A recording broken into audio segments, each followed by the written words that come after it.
Asante Mfalme, hakuna kama wewe mtakatifu Jehova Nisi.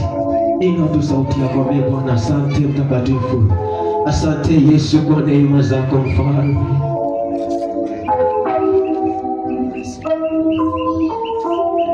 Naomba kila mmoja ainue mikono zake tunapoenda kumwabudu Mungu.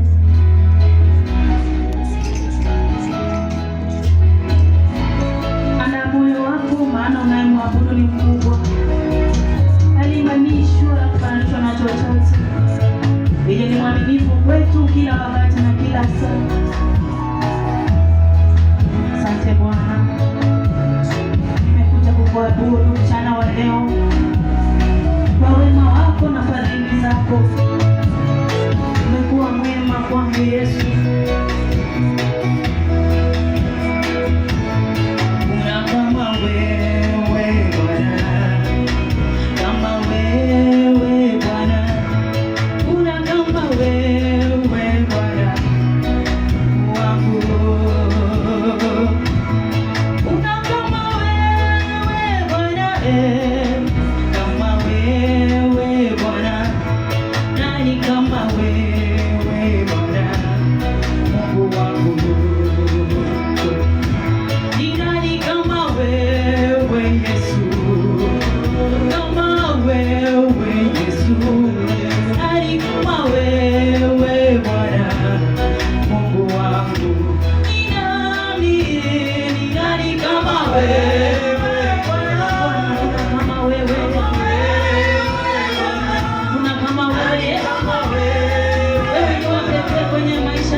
moja kama wewe Yesu, kati ya wanadamu hakuna mwingine aliye kama wewe, katikati ya miungu hakuna Mungu mwingine kama wewe Bwana, kama wewe Bwana, kama wewe Yesu, mponyaji kama wewe Bwana,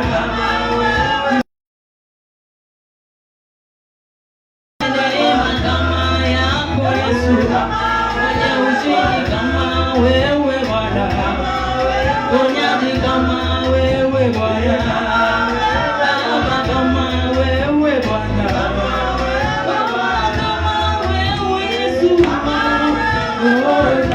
wewe Bwana, mwingine kama wewe Yahweh, Baba kama wewe tena, nitaona kama wewe, nitaona kama wewe Yesu, nitaona kama wewe Bwana, hakuna kama wewe Yesu, hakuna kama wewe Bwana, hakuna kama wewe Yesu, mwingine kama wewe Bwana, mwingine kama wewe Yesu, mponyaji kama wewe Bwana, wakuinua kama wewe Bwana, wakuponya kama wewe Bwana, kimbilio kama wewe Bwana, uweza kama wewe Bwana, mshindi kama wewe Bwana,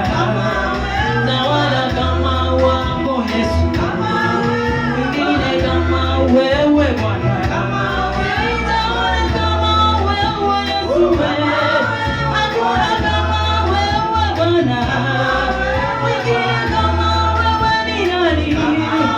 Hakuna kama wewe Yesu, Baba kama wewe Bwana, mwingine kama wewe Bwana, mshindi kama wewe Bwana, mwingine kama wewe Bwana, hatuna mwingine kama wewe, Baba kama wewe Bwana, Yesu kama wewe Bwana, Baba kama wewe Bwana, tawala kama wewe Yesu, mponya kama wewe Bwana, kimbilio kama wewe Yahweh, mwingine kama wewe Bwana, Yesu kama wewe ni nani? Oh, kama wewe Bwana, kimbilio kama wewe Bwana, uweza kama wewe Yesu, tetezi kama wewe Bwana, Baba kama wewe Bwana. Asante Bwana, hatuna Mungu mwingine kama wewe Yesu, wewe ni pekee Bwana katika maisha yetu, unastahili Yesu, umeinuliwa juu, kuna Mungu mwingine kama wewe Bwana, hakuna kimbilio kama lako Yesu, wewe pekee Bwana katika maisha yetu. Nimekukimbilia ewe Bwana, usiaibike milele.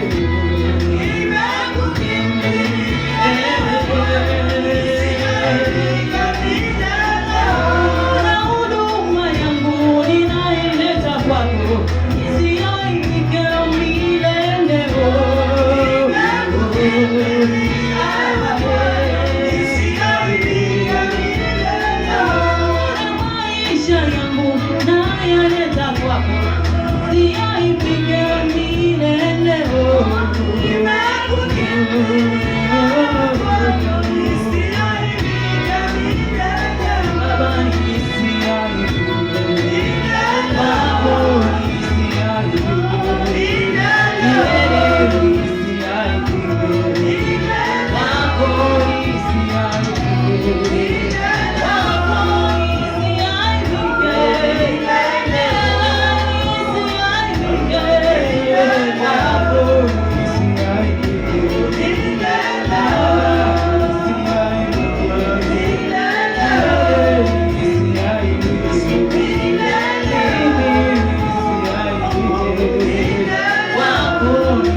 nasi Baba yangu, nena nasi mchana hii ya leo, nena nasi Baba yangu, tujaze hiyo nguvu yako Baba, neema yako ikazidi kukaa nasi, neema yako ikazidi kukaa nasi, tukaweze kukutegemea wewe tu, tukaweze tumaini letu likaweze kuwa kwako Baba yangu. Tunakupenda mchana huu leo Baba yangu, tunakuinua mchana huu leo Baba yangu, tunakuabudu mchana huu leo Baba yangu. Inuliwe uabudiwe, kwa maana wewe ni Mungu, na katika jina la Yesu Kristo naomba na hata kuamini. Pigie huyo Yesu makofi, shahidie huyo Yesu. Waimbaji karibuni.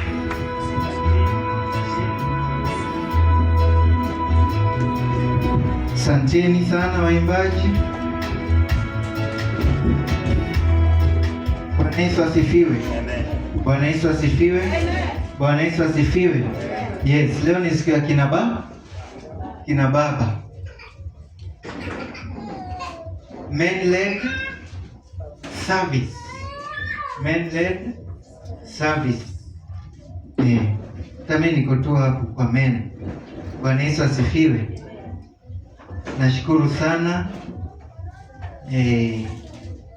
madhabahu haya kupitia kwa Reverend Alex kwa kutupatia hii nafasi ya kila kitengo kuhudumu. Bwana Yesu asifiwe. Kuna Reverend alikuja hapa some 3 weeks ago, anaitwa Reverend Harrison Adea, akatuelezea, akatuachia swali katika huduma ama katika mwili wa Kristo, kazi yako ni ipi? Bwana Yesu asifiwe. Na kila siku sio ambiwa hapa na Reverend, na leo pia kiongozi wa ibada ambaye ni Eric amesema hapa ni garage, hapa ni theater, hapa ni training ground. Bwana Yesu asifiwe. So mimi namshukuru Reverend Alex kwa kuweza kutupatia nafasi hii. Bwana Yesu asifiwe. Amen. Leo ibada ilikuwa the theme ilikuwa juu ya imani. Bwana Yesu asifiwe. Amen. Faith. Mimi nitaanza na swali. Hiyo swali wewe ujijibu. Bwana Yesu asifiwe. Now, are you a believer? Are you a believer? Tuanzie hapo. Are you a believer? If not, don't worry. If you are not a believer, pia don't worry. You will be. Kwa sababu hapa inaitwa garage. Gari inapelekwa huko kama imeharibika. Iwezi enda. So if you are not a believer, also don't worry. Bwana Yesu asifiwe. If you are not a believer, don't worry because Jesus is here for you. Bwana Yesu asifiwe. Yesu ako hapa kwa ajili yako. Na imani ni nini? Ndugu yetu kuna vile alikuwa ameanza kupatiana andiko ambao ni Hebrews. Alisema Hebrews, kama tulisikia, alisema Hebrews 11. Alisema Hebrews 11 negative. Tukusikia 11:1. Bwana Yesu asifiwe. Kuna Bible? Confirm. Chukua Bible yako. Confirm. Hebrews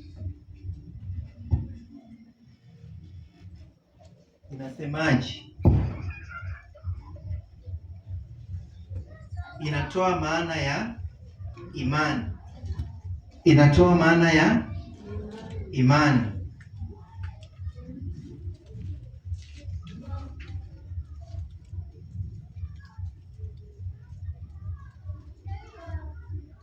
Hebrews, Waibrania 11:1 inasema, basi imani ni kuwa na hakika ya mambo yatarajiwayo na bayana ya mambo yasiyoonekana.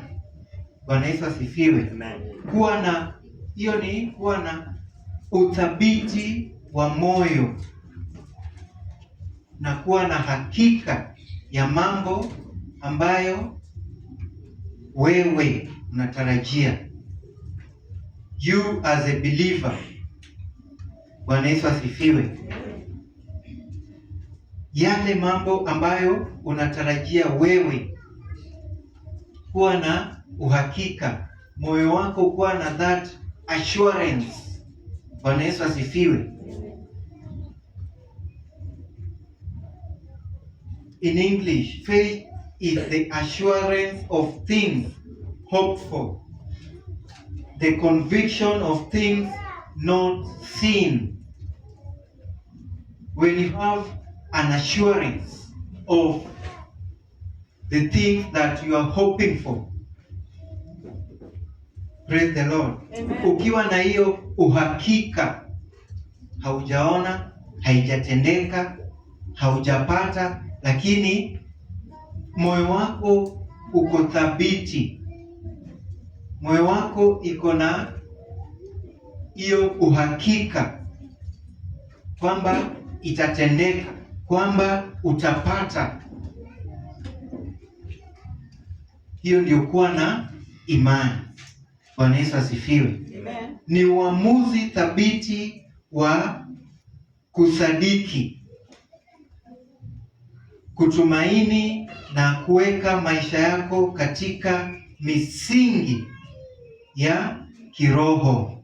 Bwana Yesu asifiwe. Amen. Kuweka nini? Maisha yako katika misingi ya kiroho. So, misingi mikuu ya kiroho ni gani? Ama msingi mkuu wa kiroho ni gani? Bwana Yesu asifiwe. Amen. Katika Ukristo, kuwa na hakika ya mambo yatarajiwayo na bayana ya mambo yasiyoonekana ni kuwa na msingi thabiti wa kiroho. So, nimesema katika Ukristo. Na katika Ukristo, hiyo imani tunaielekeza kwa nani? Ni kwa Yesu. Bwana Yesu asifiwe. Amen. So, ukiwa na imani kwa huyu Yesu, ukiwa na matumaini ya kwamba huyu Yesu hakika, kutokana na kupigwa kwake, kutokana na kudhulumiwa kwake, kutokana na kukufa kwake na kutokana na kufufuka kwake, hakika atanibebea mizigo yangu. Ukiwa na uhakika, hakika huyu Yesu atakubebea mzigo. Bwana Yesu asifiwe. Amen. So, narudi pale mbele kwa mwalimu wa kwanza. Aliongea juu ya Nuhu. Bwana Yesu asifiwe. Na akasema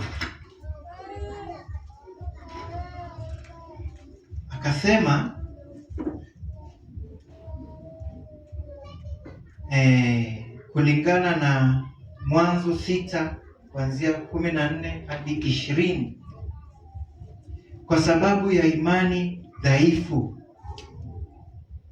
Kwa sababu ya imani dhaifu, wengi hawakusikia ama hawakuamini maneno ambayo Nuhu alikuwa anawaelezea. Bwana Yesu asifiwe. Kwa sababu ya nini? Imani dhaifu. Na ndio kama sisi saa hii Wakristo wa sasa, Bwana Yesu asifiwe, ni kama tu sisi Wakristo wa sasa tumekuwa watu wa kupuuza, tumekuwa watu wa jokers, watu wa sarakasi. Bwana Yesu asifiwe. Tunapokuja kanisani tunakuja tu kwa maana it's protocol. On Sunday twende kanisani. Bwana Yesu asifiwe.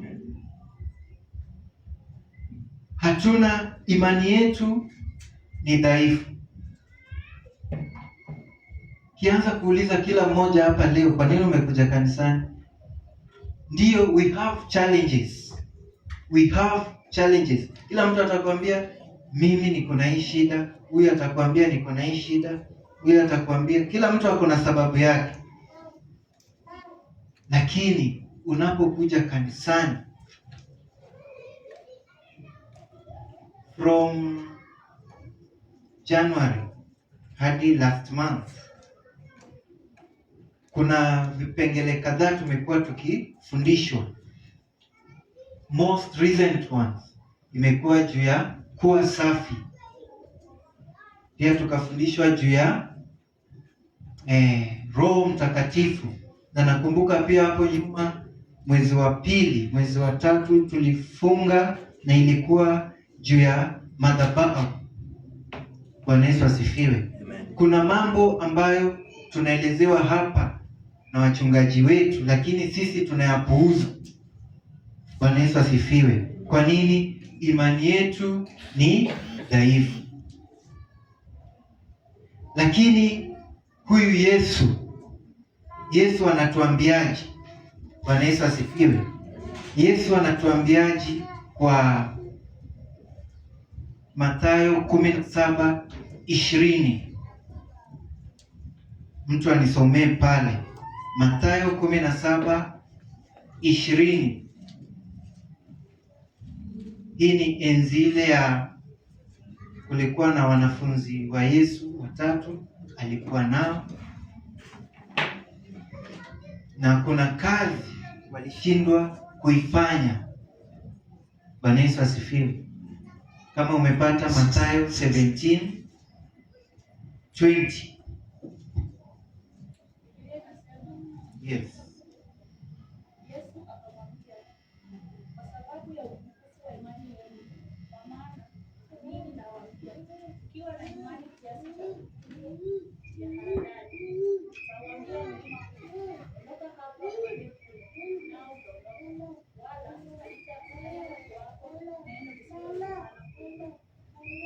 Yes.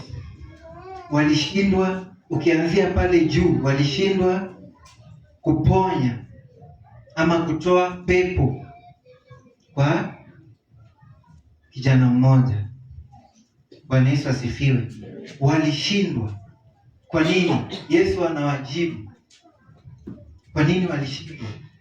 Yesu anawajibu. Hiyo ni, it shows lack of trust in God's power to which they were given. Yesu aliwapatia nguvu. Aliwaambia hapo nyuma, aliwapatia funguo na mamlaka. Bwana Yesu asifiwe. Ni kama tu wewe leo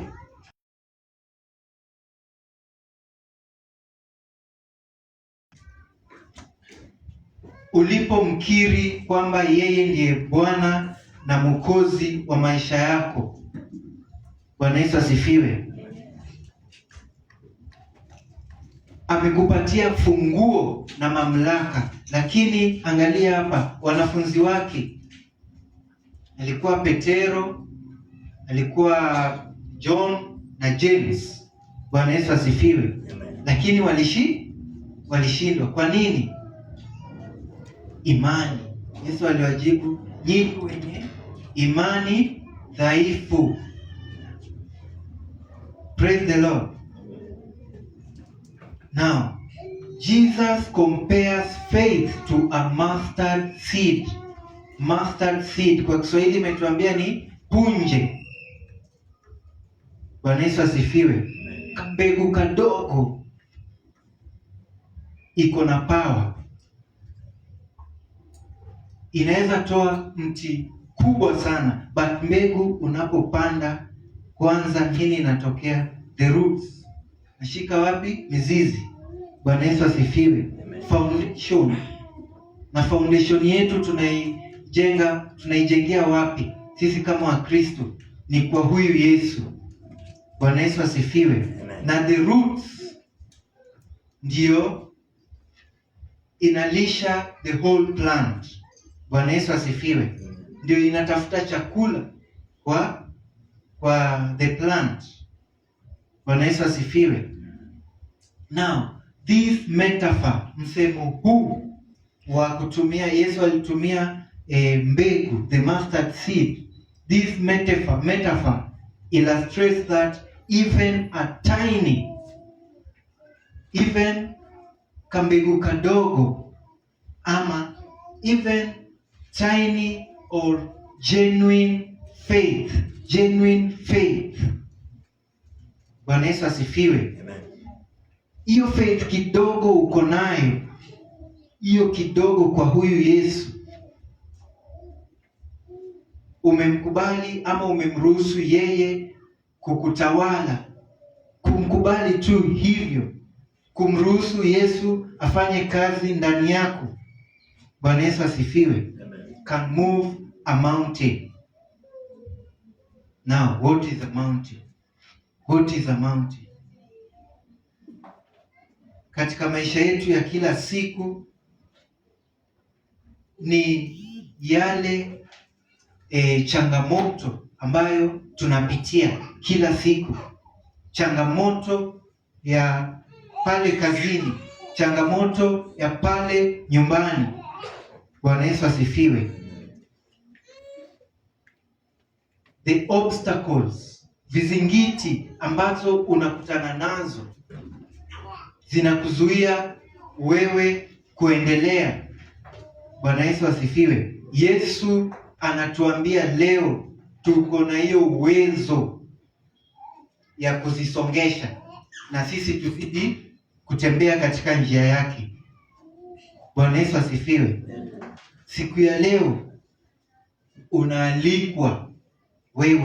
unaalikwa katika hii shamba. Shamba gani? Shamba ya imani. Na hiyo mbegu kidogo uko nayo, mbegu ya imani. Bwana Yesu asifiwe. Unaalikwa leo. Yesu anakualika katika shamba hii. You are invited. You are invited as a believer. You are invited to cultivate even that small faith that you have. You cultivate it. Bwana Yesu asifiwe. Unaipalilia hiyo imani ndogo uko nayo. Usiwe wakukufa moyo. Never give up. Bwana Yesu asifiwe. And also this verse, it encourages perseverance in prayer. Tudumu kwa kuomba. We also have to always rely on God's power and courage to confront life's mountain. Tunahitaji kuwa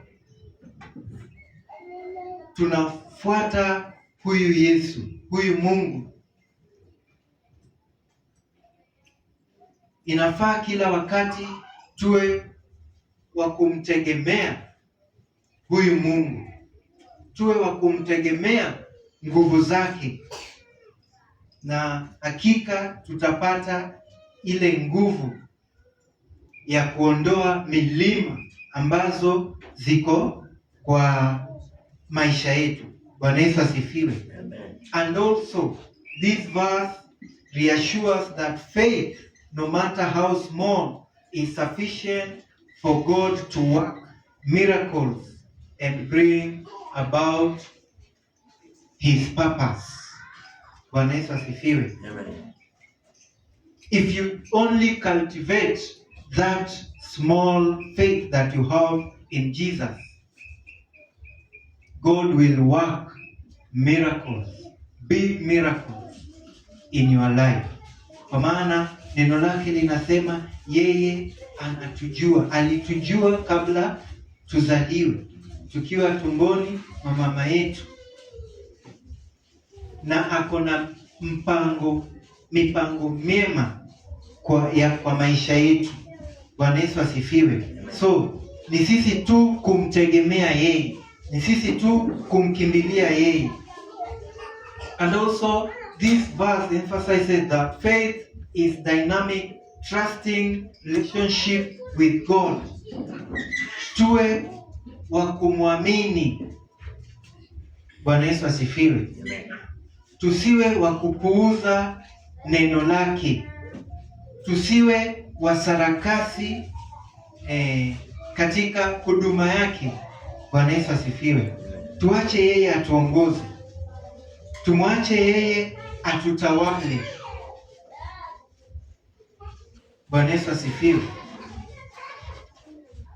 Now,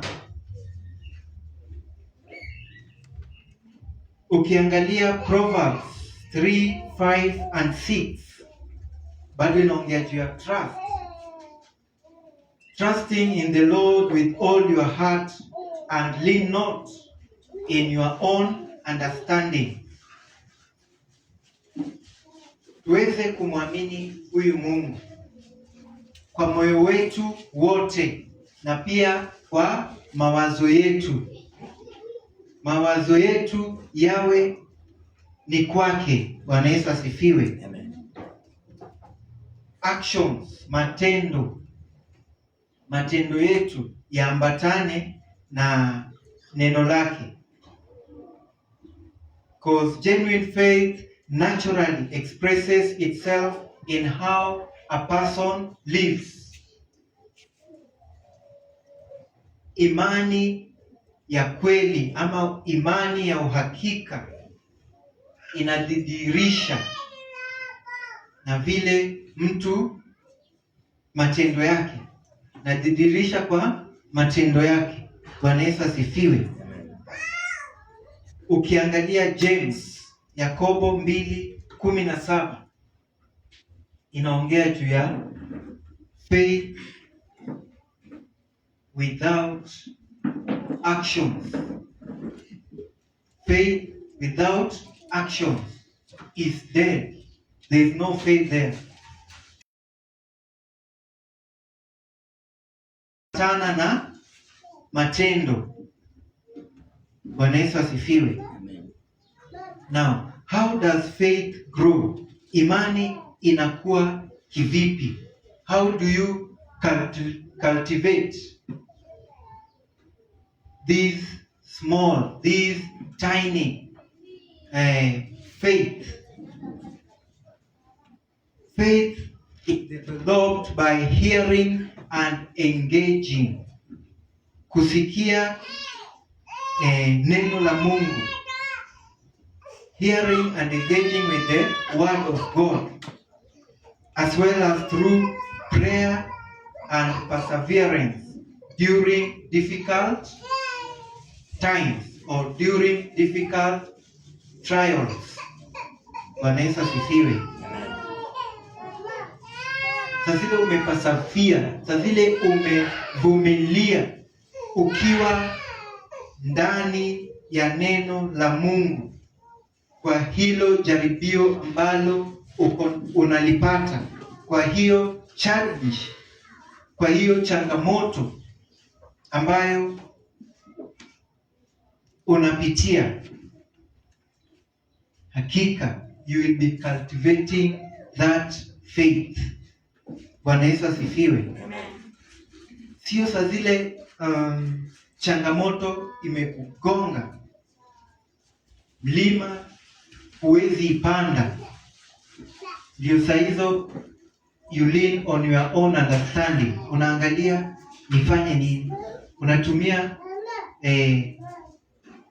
akili zako wewe mwenyewe pasipo kufuata neno la Mungu.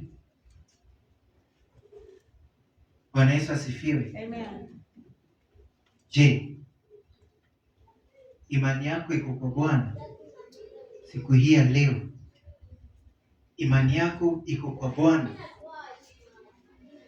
Sijui ni nini hiyo unapitia, lakini sikia hii, unapojibu hilo swali la je, uko na imani kwa Bwana siku hii ya leo? Sikia Isaiah 60:22 inasema, the least of you will become 1,000. Hebu tuipate kwa Kiswahili. The least of you will become 1,000, the smallest a mighty nation. I am the Lord. In its time I will do this swiftly. Hebu tuipate kwa Kiswahili. Yes. Mdogo atakuwa elfu na mnyonge atakuwa taifa.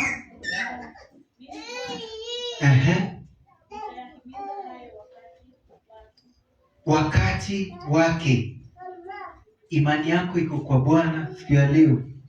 Sijui ni changamoto gani unapitia, lakini sikia, the promise inachukua mtu ama inachukua Mkristo aliye na imani kwa Bwana kupokea ahadi hii. Bwana Yesu asifiwe. Inachukua nani? Mkristo ama mtu ambaye ako na imani kwa Bwana kupokea hii ahadi. Bwana Yesu asifiwe. Now, trust in God. Trust in God and the assurance and he assures you that he will bring about an end to all your challenges. Mtumainie tu huyu Bwana. Mpe nafasi, kwa maana anasema in its time I will do this swiftly. Yani kwa uwepesi, kwa urahisi.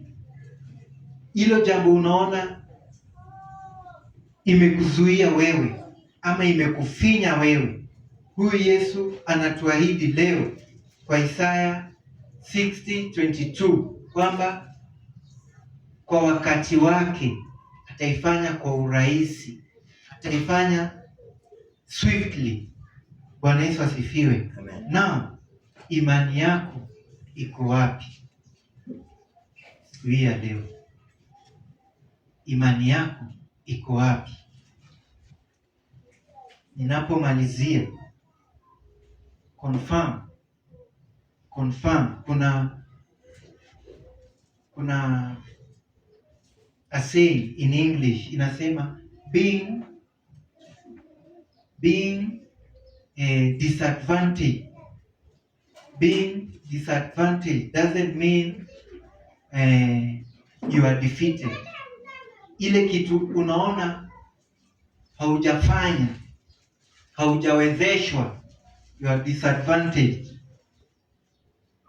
in one or another way. It doesn't mean that you are defeated. Just trust in the Lord. Siku hii ya leo, mtumainie huyu Yesu. Imani yako iweke kwa Yesu, naye ahadi hii ambayo tumeisoma kwa neno lake kwa Isaiah 60:22 hakika itawadia. Mbarikiwe.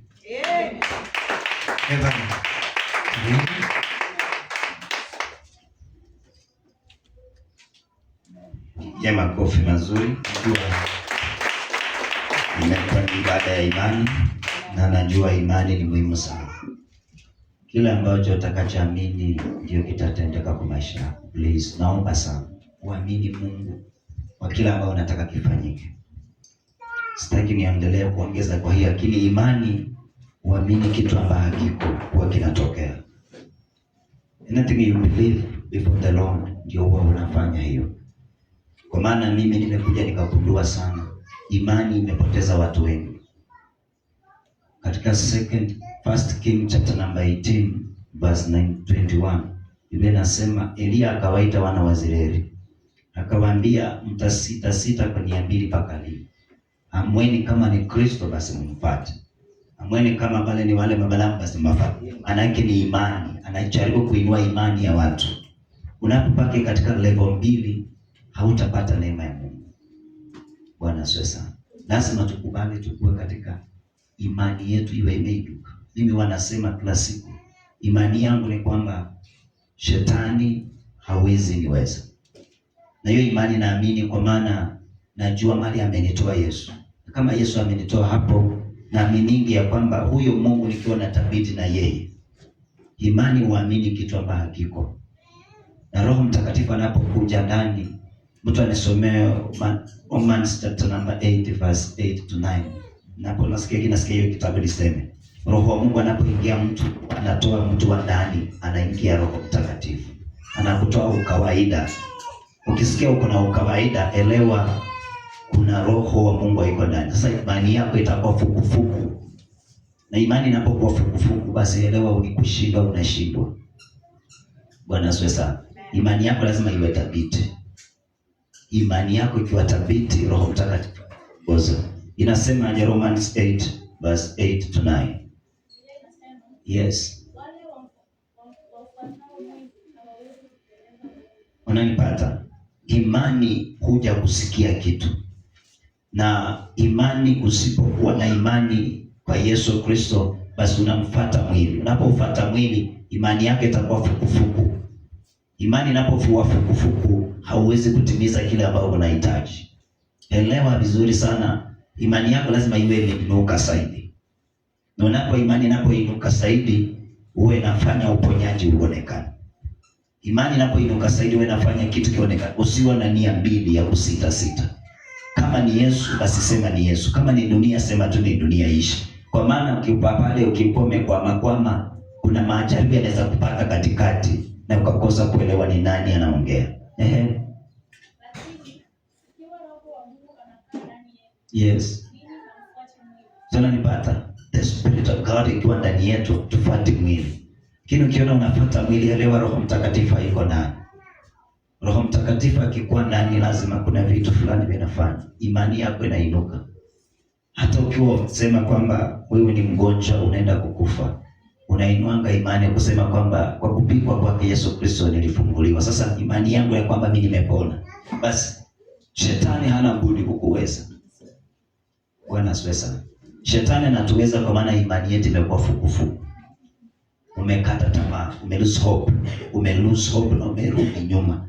Kurudi nyuma, imani inakuwa fukufuku ndani yako. Sasa ule roho aliyopokea anaanza kuwa na wasiwasi kwako. Tunasikia, tunapoifuata roho, imani yetu inainuka. Imani ni thabiti, mtu wa Mungu. Elia alikuwa anawatia wana wa Israeli wakawa na thabiti, roho ya nguvu kwa maisha yao. Tunapokuwa na roho wa Mungu tunapata ushindi. Kuna vitu vingi sana. Mimi nakumbuka siku moja mtoto akiwa mgonjwa sana. Alafu mambo yake hayakuwa mazuri. Kuna mama mmoja akakuja akaniambia kuna mtu mahali hapa ambaye ni mzuri sana, anaweza kusaidia huyu mtoto. Nilikuwa nimetumia pesa na hii kuweza. Akaniambia huyu mtu anaweza ponya huyu mtoto vizuri. Na akanipa ushuhuda vile amefanyia wengi. Akaniambia wahuye wa jirani ule wa mwingine ule wa mwingine. Alafu mimi nikaangalia Ukristo wangu na Mungu. Nikaangalia vile nimejitoa kaluni mtafuta Mungu. Na nikainua imani. Kasema bado wewe Mungu ulionipa. Na bado wewe Mungu unapochukua. Na kama uliamua kwamba atakufa akiwa na AH wewe wajua. Lakini kama hukuamua atakufa na AH wewe bado wajua. Huyo ni mwanadamu na bado anatumia miungu, lakini mimi nakutegemea wewe peke yako. Mimi imani kaambia Mungu, nakuomba utakaze mtoto huyo. Na nikachukua maji kaambia Mungu, kwa jina la Yesu natakaza hii maji na mupa, na itakuwa uponyaji. Imani hiyo si kujua kwamba ina nguvu, lakini ya siku hiyo yenyewe walikuwa wamesema hakuna magonjwa. Hiyo siku yenyewe wakasema hii ni limoni, wacha tumtibu atapona. Na wakalipomtibu alipona. Sasa huyo mama alipokuja baada ya wiki moja akasema ulipeleka wapi? Penye pia mimi naweza kupeleka siku moja. Nikamwambia nikuja nikupeleke penye nimepeleka. Nikampigisha kwenye imani, nikamwambia nilipiga magoti hapa na nikampeleka kwa Yesu. Imani yangu iliniweka huru. Sasa imani yako ni ya muhimu sana. Bwana asifiwe. Your faith, usikubali kuwa kushikiwa faith. Inaelewanga dhabiti ambayo umesimama. Inaelewanga Roho Mtakatifu alikuingia vipi. Roho Mtakatifu huyo kama alikuingia ukiwa barabarani, Roho Mtakatifu huyo anakutoka ukiwa barabarani.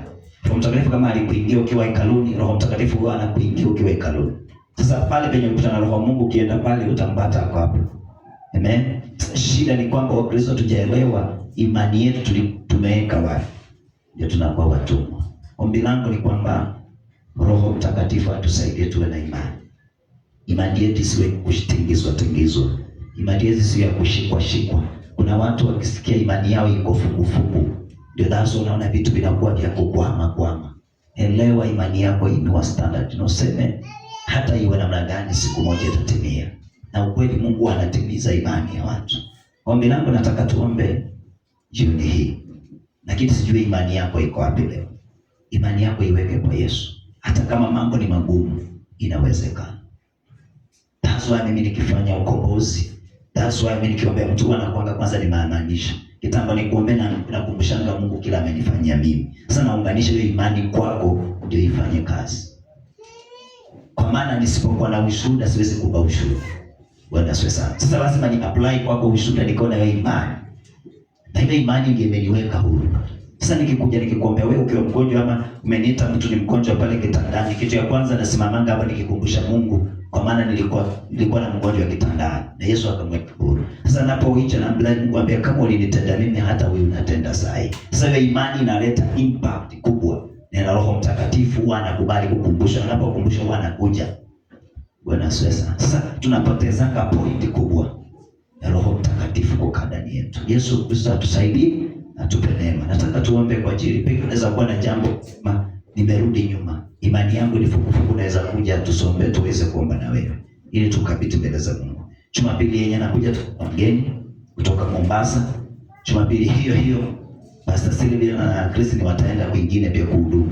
Itinga watakuwa. Lakini Jumapili tuko na mgeni hapa na hawa pia watakuwa wamealikwa kwingine. Ilikuwa nimealikwa kule ni hubiri, baada ya mama kitu tutawatuma hawa wahudumu huko na sisi tuhudhurie kwa ajili ya wageni ambao wanatoka Mombasa. Juzi tunaongea na Bishop akawasalimia kwa maana tunajitayarisha mambo ya crusade na mambo ya semina ya mama mwezi wa 8.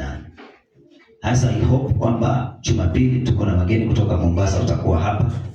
Alafu Jumapili hiyo pia kuna washirika wetu wanaenda ibada mahali pengine. Tunaomba watu waanze kuwa katika ibada mbalimbali. Ombi langu ni kwamba Yesu Kristo akuhudumie na uwe na imani. Kuwa na faith ya kwamba pia unaweza kuhudumu. Kuwa na faith ya kwamba unaweza enda mbali. Na utaona ushindi wa Mungu inaonekana. Nataka tusome kwa miguu zetu ili tuweze kuomba kwa maana Mungu ni mwaminifu. Nashukuru sana kwa ajili ya ibada. Hii itaenda yote itafundishwa mwezi mzima tu tukiongelea imani. Imani ni kitu ya muhimu sana. Imani huamini kitu ambacho Imani huamini kitu ambacho kiko alafu na kiumba kinakuja tena. Naomba Yesu Kristo atusaidie na atupe kibali. Yaani imani yako maanisha tu nikienda kwa nyumba ya Mungu nitabakiwa. Ili usikae nyumbani. Uwe na kiu ya Mungu. Unapokuwa na kiu na Mungu utaona Roho wa Mungu anakuhudumia.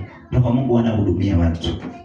Roho wa Mungu anafanya watu wanakuwa washindi. Kitu ya muhimu tu ni kuamini Yesu Kristo akae ndani yetu. Kama uko na jambo la kuombea kuja tuombe na wewe. Tuamini Mungu, wageni ambao wamekuja Mungu awabariki sana.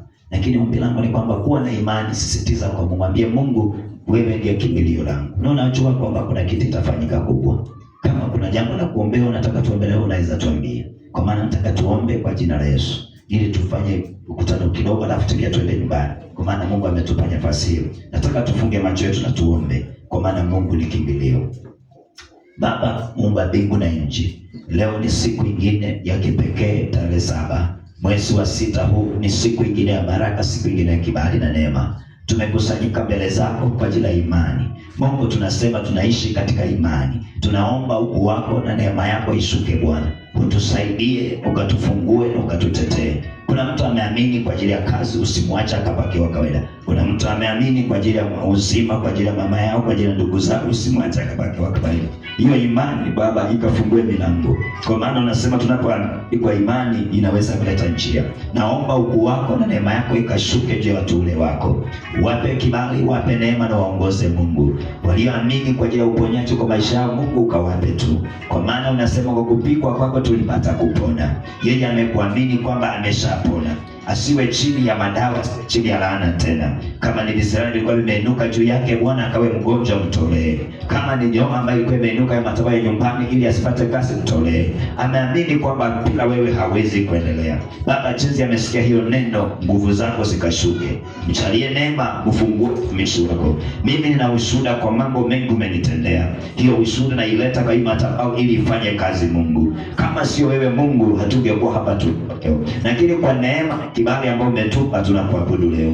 Nakushukuru kwa wale wanaosafiri wakirudi. Nakushukuru wanaosafiri wakienda. Nakushukuru kwa wale wote waliolazwa, wengine wagonjwa, wengine wanyonge. Mungu nakushukuru. Imani yangu ni kwamba Yesu kwa kupigwa kwako tulipata kupona. Sasa imani yangu ni kwamba Yesu amepona. Wale ambao wameingia katika nyumba hii hawana amani, hawana kazi, wape kazi. Ili Mungu akatoke wakiwa na ushuhuda. Chochote kinachofanyika kwa maisha yao kikakatike kwa jina la Yesu. Utukufu kurudie, kwa maana wewe ni Mungu. Na mkabidhi huyu mama mikononi mwako. Na mkabidhi huyu mzee mikononi mwako. Na mkabidhi huyu kijana mikononi mwako. Bidi huyu mtoto mikononi mwako. Kila roho itakayeinuka juu ya maisha yetu haitaweza katika jina la Yesu. Nafunga kila vinywa vichafu vya giza. Nafunga kila vinywa vichafu vya devil worshiper. Nafunga kila vinywa vichafu vya ajali. Makata maguzika na mozaa. Yesu, nakuita wewe Mungu unaweza.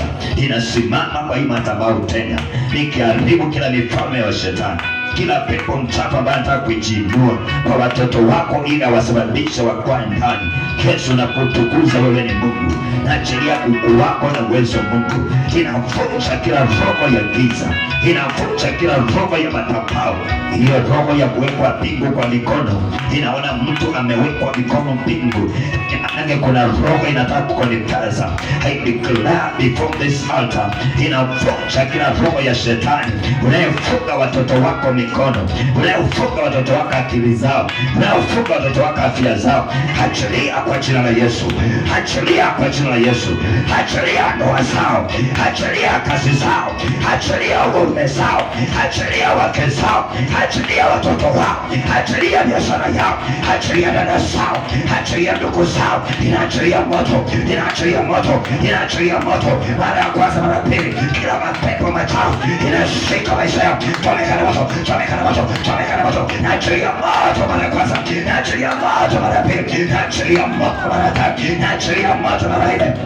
Kila mapepo machafu tumeibua imani leo ya kwamba kila anga, kila madhabahu, Roho wa Mungu mwenye uwezo, kila masingizio inaona walimu ambao wanasingiziwa maneno na wanapelekwa kotini. Hiyo mapepo machafu inakamata pepo mchafu.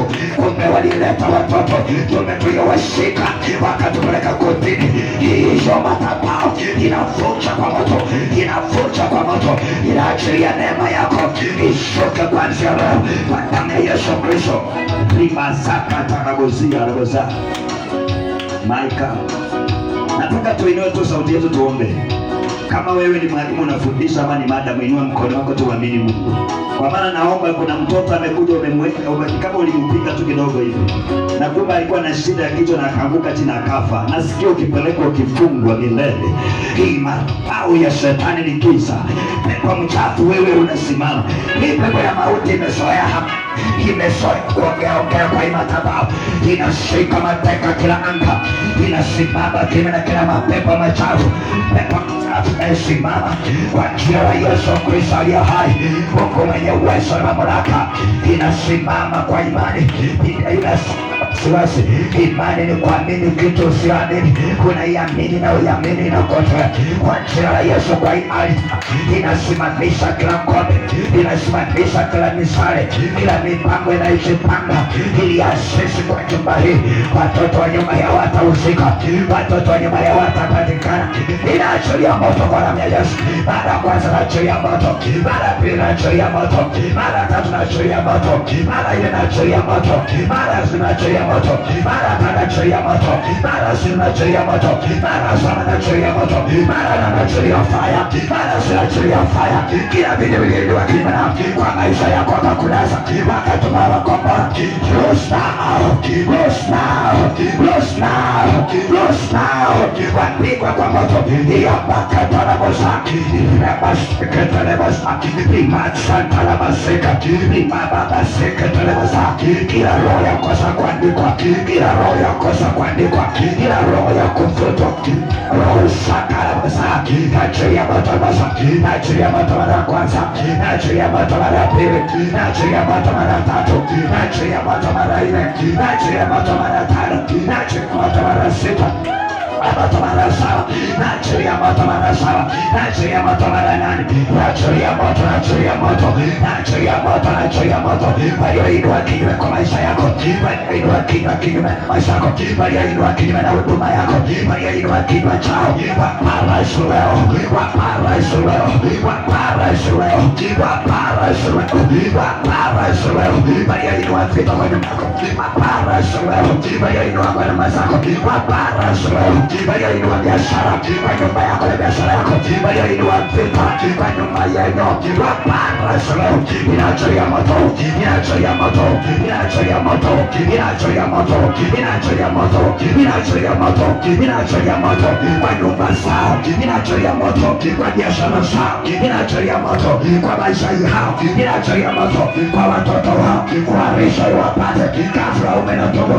Piga una moto, inaachilia moto, inaachilia moto, inaachilia moto. Kila vina vichafu kwa maisha yetu, kila vina vichafu kwa huduma zetu, piga una moto, shika una moto. Sema fire, sema fire, sema fire, sema fire. Shikawa, sema fire. Haribu mipango zao, sema fire. Haribu kazi zao, sema haya. Wapendeshe, wapendeshe, waibishwe, wapendeshe, waibishwe. Fire, fire. Wanakusudia ili tukafungwe vifungo hizo, vikakatika vifungo, vikakatika vile vifungo vya kufungwa, vikakatika vile vifungo vya kunaswa, vikakatika vile vifungo vya kufungwa maisha, vikakatika vile vifungo vya kusukumiwa, vile vifungo vya laana. Tunainua imani, tunapenda, tunainua imani, tunafanikiwa, tunainua imani, tunasasa, tunainua imani, hakuna kupasuliwa, tunainua imani, hakuna kulazwa, tunainua imani, hakuna kufungwa, tunainua imani, hakuna magonjwa kwa maisha yetu, hakuna kaza. Inashika moto, inashika moto, inashika moto.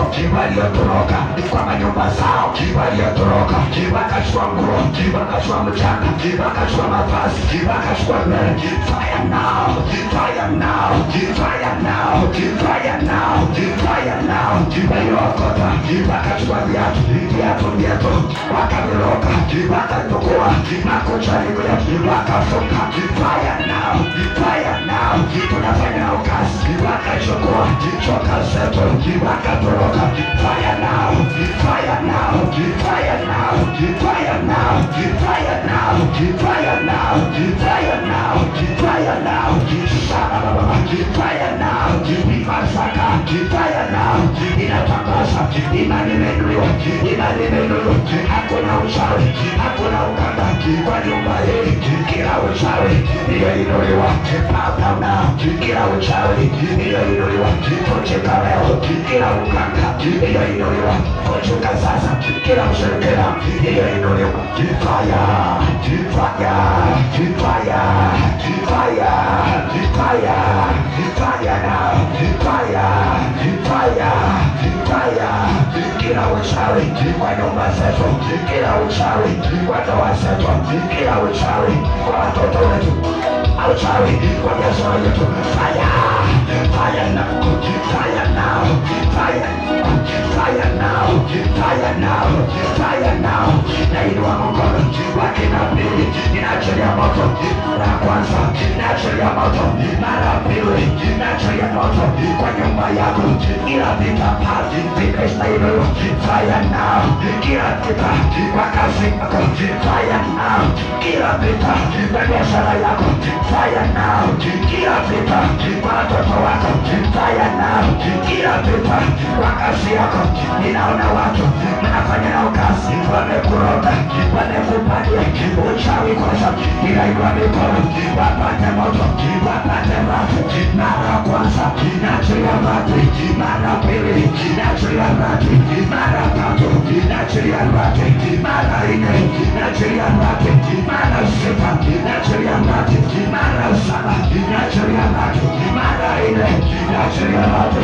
Toyo moto, baba baba baba, baba baba baba, baba baba baba, baba baba baba.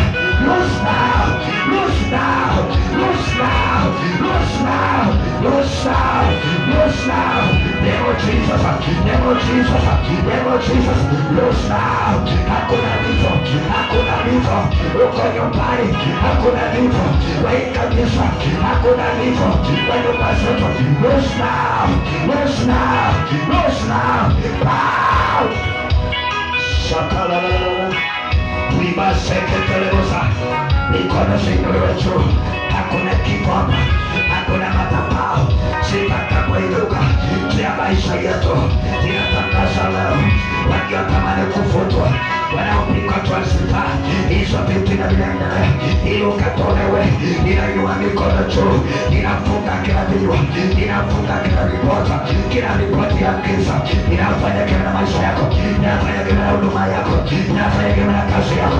Ninainua mkono leo, nasimamisha, nasimamisha, nasimamisha, nasimamisha, nasimamisha, nasimamisha hizo vitu vimeinuka juu ya kazi yako, nasimamisha hizo vitu vimeinuka juu ya biashara yako, nasimamisha. Fire now, fire now, fire now. Kumbukumbu inasema watakuja kwa njia moja, hata watawala kwa njia sawa. Tawanyika, fire, fire, fire. Piga na moto, piga na moto, piga na moto. Mara ya kwanza sema fire, mara ya pili sema fire, mara ya tatu sema fire, mara ya nne sema fire. Walioroga vitu vyako, waliochukua nguo zako, waliochukua gari yako, sema fire. Mara ya nne sema fire, mara ya sita sema fire, mara ya saba sema fire, mara ya nne. Hiyo madhabahu waliokuchengea ilipotoke, hiyo madhabahu waliokuchengea inayangusa, hiyo madhabahu waliokuzingira inaasha moto, inaasha moto, inaasha moto, inaasha moto, inaasha moto. Hiyo madhabahu ya tutela, hiyo madhabahu inaasha moto, inaasha moto, inaasha moto, inaasha moto, inaasha moto.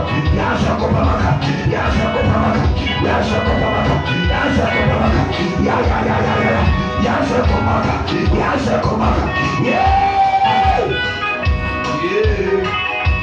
Rama sekretari bosa, kila anga sio kwa mwenyewe, yanguke, yanguke, yanguke.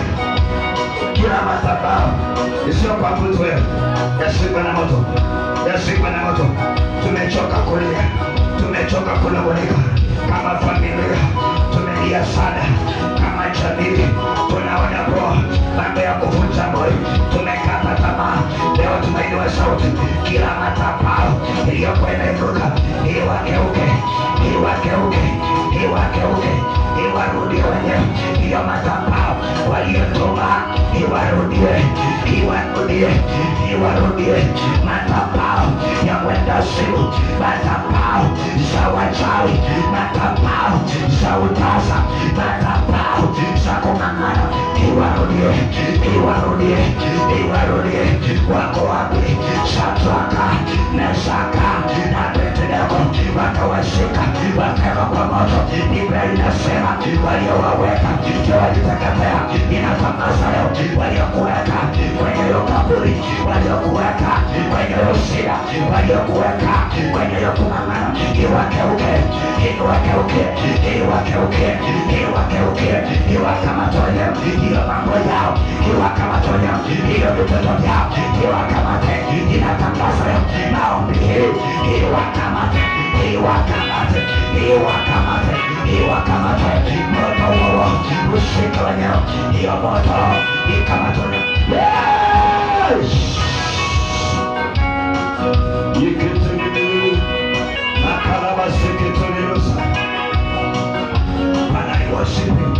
Tunakutukuza Mungu, tunakuinua tena. Hii mikono tumeinua juu, tunatakaza imani, tunatakaza imani kwa damu ya Yesu Kristo.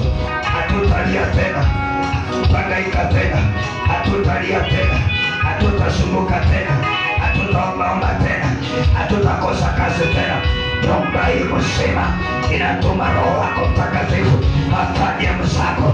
Kila mmoja wa nyumba hii ambaye hana amani, kila mmoja wa nyumba hii ambaye hana baraka, hii baraka itoke. Baraka iliyofungwa itoke kwa maisha yake, itoke kwa nyumba yake, itoke kwa watoto wake, itoke kwa afya yake.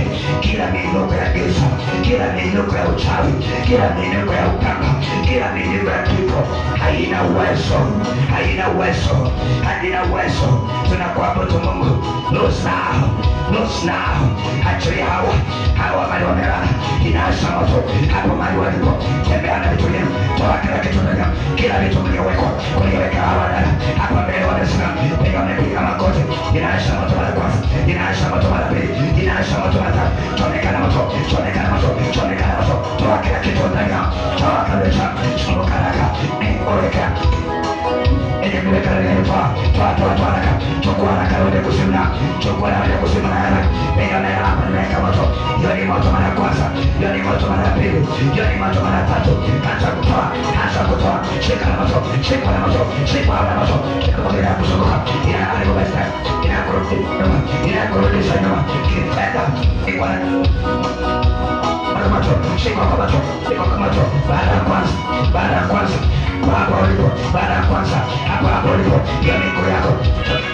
Pokea moto, pokea moto, pokea moto, pokea moto, pokea moto. Tembea haraka, tembea haraka, tembea haraka. Toa kila kitu, toa uchawi, toa ukwaga, toa wewe mwitiko achilia, mwitiko uliyemroga, ukamfunga.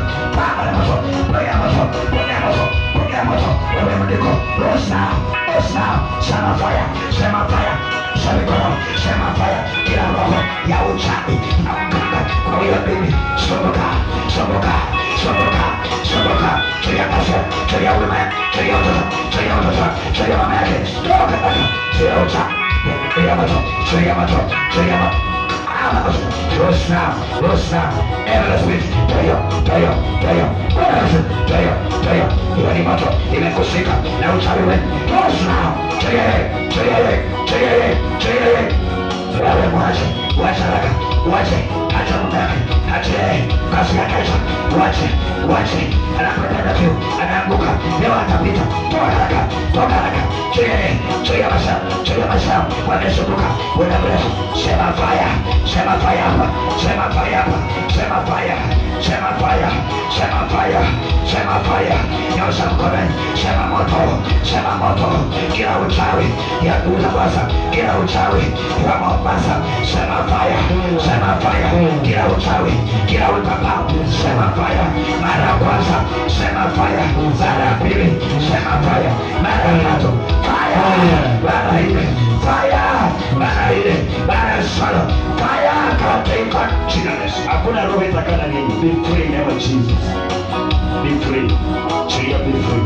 Okay, neema ya Mungu. Yesu akujaza na kupe kibali. Be free name of Jesus.